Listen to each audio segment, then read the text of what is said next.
어둠의 빛. 누구에게나 마음을 꼼짝 못하게 만드는 어떤 장면이 있을 거다. 나의 경우 주로 이런 종류다. 누군가 홀로 구석진 어딘가에 어깨를 웅크리고 앉아있는 뒷모습. 도쿄에 있는 지브리 박물관에 갔을 때다. 아기자기하고 예쁘게 꾸며놓은 상설 전시실을 구경하다 한 소년의 뒷모습을 발견했다. 지브리가 제작한 애니메이션 모노노케 히메에 나오는 숲의 정령 고다마. 어깨를 둥글게만 꼬마 고다마가 미야자키 히아오 감독의 작업실을 재현한 전시장 한 구석에 벽을 향해 머리를 처박은 채 앉아 있었다.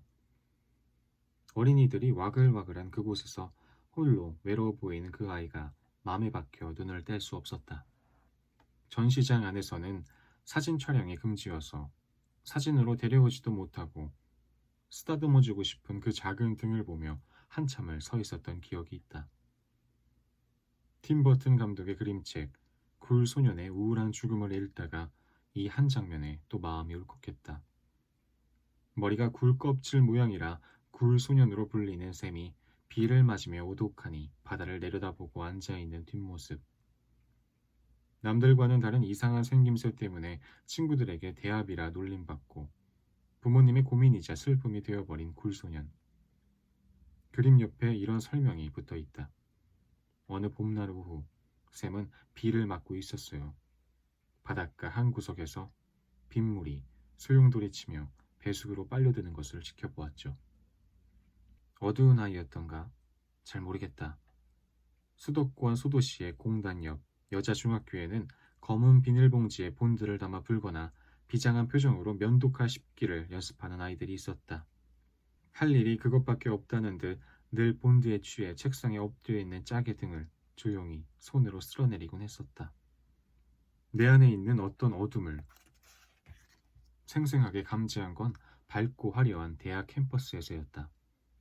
여긴 내가 있을 곳이 아닌 것 같다는 이질감과 싸웠던 20대는 정신 승리를 향한 수련 과정 같은 것이었는지도 모르겠다. 나는 나의 어둠이 언젠가 나를 구원하리라 생각했다. 꼬마 때 산동네 언덕배기를 오르내리며 처음 감지했던 그 어둠이, 중학교 때 면도칼을 씹던 친구들에게서 흡수한 그 어둠이, 빛나는 대학 캠퍼스에서 느껴지던 그 외로움과 수습기자 시절 인생의 조잡함을 온몸으로 느끼게 했던 경찰서 유치장의 풍경까지, 유전자와 환경이 상승작용을 일으키며 형성된 나의 어둠과 비관, 냉소가 언젠가 나의 힘이 될지 모른다고 믿었던 것 같다. 다른 사람들의 눈에는 보이지 않는 그 어떤 진실을 내게만 밝혀주는 나의 빛을 위한 나의 어둠이라고. 30대에 우울했던 어느 날 꽉 막힌 마포대로를 지나가다 불현듯 절망에 사로잡혔다. 빛을 위한 어둠 안에 나의 어둠은 그저 어둠일 뿐인 거야. 어두운 렌즈로 바라보고 있으니 세상은 이렇게도 온통 깜깜한 것 투성이인걸. 진실이 어디에서 어떤 밝기로 빛나고 있는지 이 렌즈로는 도저히 알 수 없을지도 몰라. 누구나 자신만의 렌즈로 세상을 보는 거라면 차라리 남들에게 뭘 모른다는 소리를 듣게 되더라도 인생을 통째로 뽀샵 처리해버리는 게 나을지도 모르겠어. 내 안의 어둠을 끌어안고 어쩔 줄 몰라 헤맸던 내가 팀 버튼의 작품을 좋아하는 건 당연하다. 그는 어둠의 에너지를 어떻게 하나의 작품으로 승화시킬 수 있는지 누구보다 생생하게 증언하는 사람이니 말이다.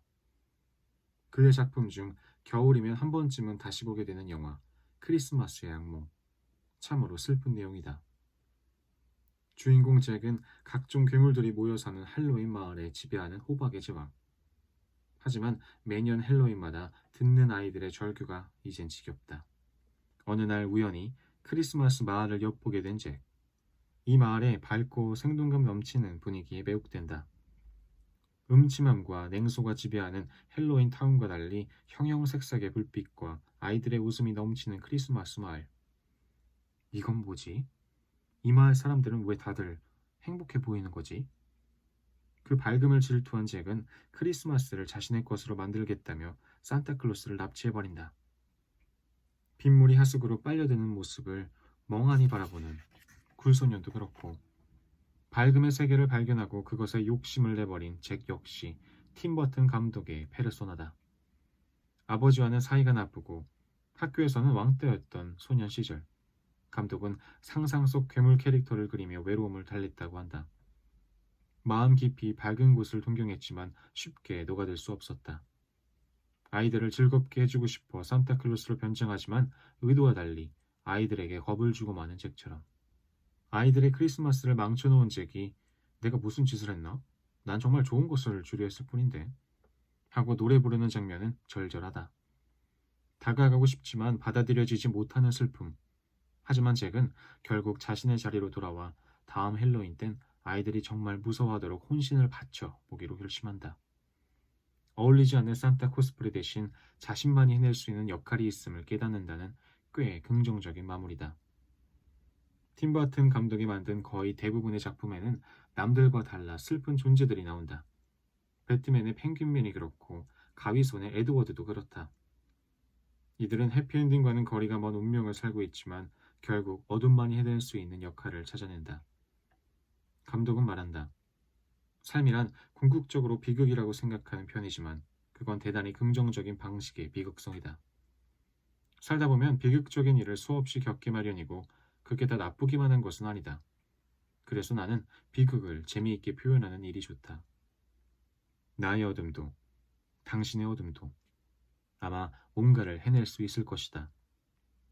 크리스마스의 제왕은 되지 못했지만 헬로윈에는 더없이 어울리는 괴물이었던 잭처럼 아니면 팀 버튼의 캐릭터 중 내가 가장 사랑하는 검댕 소년처럼이라도. 검댕 소년은 슈퍼 히어로지만 높은 건물을 날아다니지도 못하고 기차보다 앞서 달리지도 못한다. 그가 가진 유일한 재주는 더러운 검댕을 남기는 것뿐. 크리스마스를 맞아 새 옷을 장만한 검댕 소년은 기뻐하지만 몇 분도 안 돼 눅눅하고 번질번질한 검댕이 다시금 옷에 끼기 시작한다. 흑흑 흐느껴오는 검댕 소년. 팀버튼은 이렇게 웃겨준다. 할 줄 아는 건 검댕을 묻히는 일밖에 없기에 이제까지 모든 슈퍼히어로 중에 가장 특별하다고. 세상 구석구석 희고 깨끗한 모든 곳을 찾아가 조용히 검댕 하나쯤 남기고 돌아오기. 이것도 누군가는 해야 하는 일 맞잖아? 오늘은 여기까지 읽겠습니다. 오늘도 수고하셨습니다. 감사합니다. 안녕히 주무세요. 잘 자요.